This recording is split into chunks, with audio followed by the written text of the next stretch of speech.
లోక పరిశీలన. కాలం తెచ్చే మార్పులకు లోకం నిరంతరం ప్రభావితమవుతుంది. నేడు కొత్తగా వింతగా అనిపించిన వస్తువు కొన్నాళ్లకు పాతదవుతుంది. ఒకప్పుడు ఆశ్చర్యకరంగా అనిపించిన పనులు ఈరోజు సర్వసామాన్యంగా కనిపిస్తాయి. తన చుట్టూ ఉన్న సమాజంలో ఏం జరుగుతుందో తెలుసుకోవాల్సిన అవసరం ప్రతి మనిషికి ఉంది. లోక వ్యవహార శైలిని పరిశీలించకుండా మనుగడ సాగించలేం.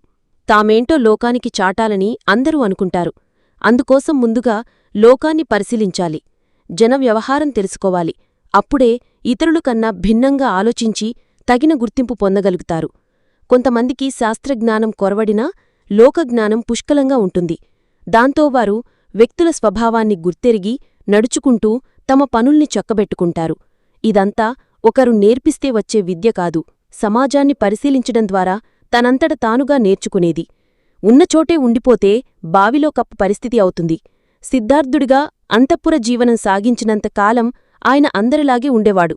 లోకాన్ని పరిశీలనగా చూసిన పిమ్మటే జ్ఞానం ఉద్దీప్తమై బుద్ధుడై మన్ననలు పొందాడు. అనేక ప్రాంతాలను సందర్శించడం లోక పరిశీలనకు ఎంతగానో ఉపకరిస్తుంది. కాళ్లు సహకరించినంతకాలం అన్ని దిక్కులు చుట్టిరావడమే లక్ష్యంగా నిర్దేశించుకున్నాను. అది నాలోని నిరంతర జ్ఞానదాహాన్ని తీరుస్తుందంటాడు ప్రపంచ పర్యాటకుడు. ఆ జ్ఞానదాహం మనుషులందరిలోనూ ఉంటుంది. కాని దాన్ని తీర్చుకునే ప్రయత్నం అందరూ చెయ్యరు. పత్రికలు, పుస్తకాలు చదివే అలవాటు సమకాలీన సమాజ పరిశీలనకు ఎంతగానో ఉపయోగపడుతుంది. జవహర్లాల్ నెహ్రూ తన కుమార్తె ఇందిరకు ఉత్తమ సంస్కారాన్ని, పరిణత భావాలను చిన్న వయసులోనే అలవర్చారనుకున్నారు. ఆయన అలహాబాద్ జైల్లో ఉన్నప్పుడు ఇందిరకు పెద్ద పెద్ద ఉత్తరాలు రాశారు. ఆ లేఖలలో రాసిన ఆనాటి లోక వ్యవహారాలు, రాజకీయాలు చిన్నారి ఇందిరను ప్రభావితం చేశాయి. ఆమెను దృఢమైన స్త్రీగా నిలబెట్టాయి. పర్యటనలు, పుస్తకాలు లోక పరిశీలనకు రెండు కళ్ళులాంటివి. ఏ కన్నుతో చూసినా సమాజం పట్ల కనీస అవగాహన కలగాలి. అది లేనప్పుడు మనిషికి ఉండాల్సిన లౌకిక జ్ఞానం కరవవుతుంది. పక్కింట్లో దొంగలు పడ్డా తెలుసుకోలేనంతగా సంఘజీవనానికి దూరంగా బ్రతకకూడదు. ఇక పాలకులుగా ఎదగాలనుకునేవారు తప్పనిసరిగా పరిశీలనా నైజాన్ని కలిగి ఉండాలి. వీలైనప్పుడల్లా ప్రజలతో మాట్లాడాలి. వారి సాధక బాధకాను తెలుసుకోవాలి.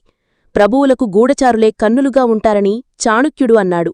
శ్రీరామచంద్రుడు లోక పరిశీలనలో అనుభవం కలిగిన వేగుళ్లను నియమించుకునేవాడు. వారు తాము పరిశీలించిన మంచీ చెడుల్ని ఆయనకు తెలియజేసేవారు. రాముడు మరుసటి రోజు సభలో వాటిని ప్రస్తావించి పరిష్కరించేవాడు. ప్రజల మనసు అర్థం చేసుకుని పాలన చేశాడు కాబట్టే ఆ మహనీయుడి పాలన రామరాజ్యమయింది.